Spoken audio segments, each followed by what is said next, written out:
Hello, I'm Nelson Liu and thanks for joining us for Western Perspective. The state government's attempts to rescue WA's budget has resulted in consequences for residents.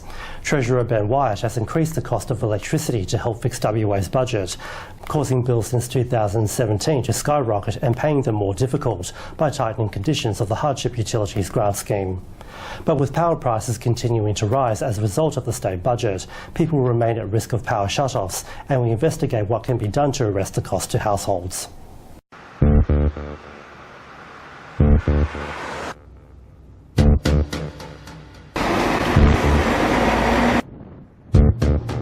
WA's electricity system, powering the state.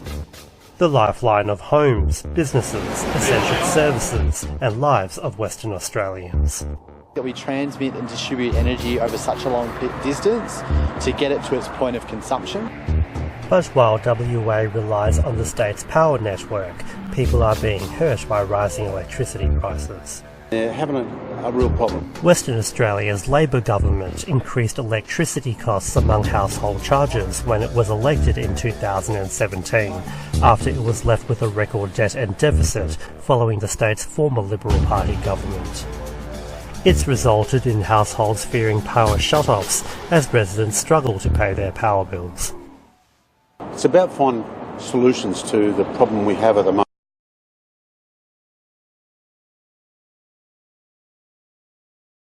He says the high electricity costs have affected a large number of people. There's a lot of people really struggling with their finances. There's a lot of other people that overcommitted after the mining boom and they're struggling, and then you've got the low income earners.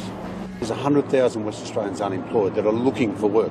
Deputy Leader of the Opposition Lisa Harvey is also concerned that it's hurt people who have normally been able to afford their bills.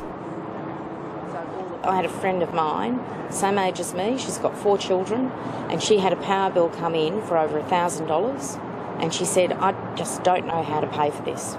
She said, I've never had a bill this high before. So why are power prices high, and how high are the state government's price hikes? Treasurer Ben Wyatt began increasing household fees and charges in 2017 in an effort to bring WA's budget back to surplus. Electricity costs rose by 10.9% that year, adding $169 to household power bills. The increase continued in 2018, rising by 7%. It was followed by another 1.75% when the state budget was handed down in May. I think it's good that they're trying to repay the budget. That's a good thing, and they need to do that for WA's sake. But you've really got to target where you do that. This has been targeted wrong. Rising bills have resulted in people who were unable to afford them to turn to the government's Hardship Utilities Grant Scheme, or HUGS, for assistance. However, access by a large number of Western Australians has placed a major strain on the scheme. That program is blown out. There's that many people accessing it, and the money's run out.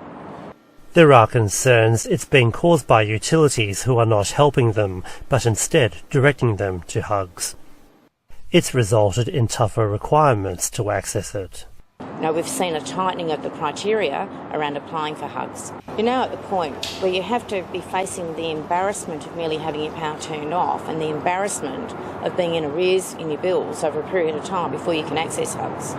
Experts have claimed that energy retailers have had a hand in raising electricity costs. Curtin University energy researcher James Eggleston. We have seen some behaviour by electricity retailers basically charging more for electricity than what they should, and this has been identified as one of the areas that needs reform in Australia to reduce energy prices. James believes electricity prices are the way they are because consumers are paying back a big asset that connects people to reliable electricity.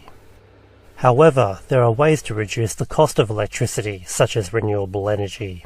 We are seeing lots of solar PV being implemented by owner-occupiers. He says solar panels have been popular in lower socio-economic areas of Perth. The suburb with the highest penetration of solar in the state of Western Australia is not a lofty inner city suburb. It's actually the suburb of Beldivis near Mandurah, and they have up to 60% penetration. But while renewable energy is an alternative source that provides cheaper electricity, high power bills currently remain. There are concerns that while electricity costs have not risen as much as in previous years, it's still too high despite a forecast surplus in the budget. It's only gone up by 1, 2, maybe 3% in certain areas in household charges. But that's on the back of 18% in the last 2 years of energy charges. Community groups are continuing to fight for assistance, with WA's Council of Social Service wanting concessions for people on the lowest incomes. But Colin believes there needs to be change now. I want charges lowered. I'm not asking for a figure. They'll have to work that out, but I want charges to go down, especially in energy. I want the system that's put in place to run better.